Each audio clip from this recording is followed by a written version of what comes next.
Uh, uh.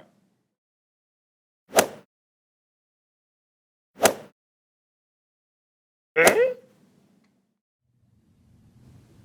So to start off, you are going to need to be able to record how fast you are running in this experiment. In the first run, if you notice, it's just the word you. I'm going to have you just run all by yourself as fast as you can. And we're going to do it once, we're going to do it twice, we're going to do it 3 times. We're going to record the time for each one of those times. So you will need a friend with a stopwatch or somebody who can count seconds really well while you run.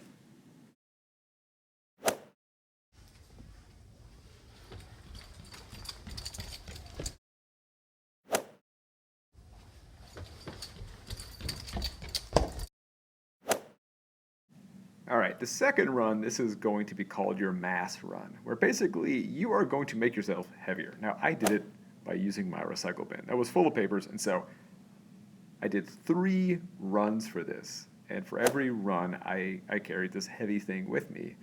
And I just wanted to see if I increased my mass, what the effect would be on my times. So my recorder recorded the times, and then I filled them in just like you see.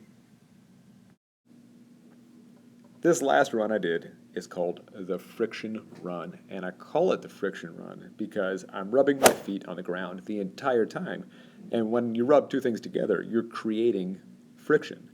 And friction really slowed me down. You can tell how hard I'm working here as my feet rub against the ground, creating that friction. So once I have all of my data here, I'm going to take a second and I want to go through each different run.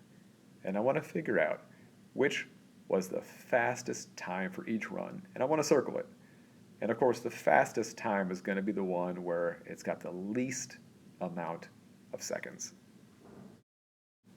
Now, I predict my fastest time altogether is going to be where it was just me running all by myself.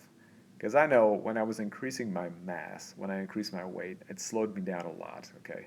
And then when I increased my friction by dragging my feet, that slowed me down a lot. And I think, yep, look up top there. The 3 seconds and 5/10 of another second up top, that is my fastest run because it has the least amount of seconds. And my slowest was the friction run there with 9 seconds. My mass run had 6 seconds. That was kind of in the middle. I want you to try this experiment at your house or in the classroom. Have someone record your times and find out what the fastest version of you is going to be. I predict it's probably going to be the one where you're not carrying anything or where you're not dragging your feet to create friction. But I want you to prove it. And the only way you can prove it, show me the numbers. So good luck with this. And I hope you guys have fun. And I'll look forward to seeing you next week.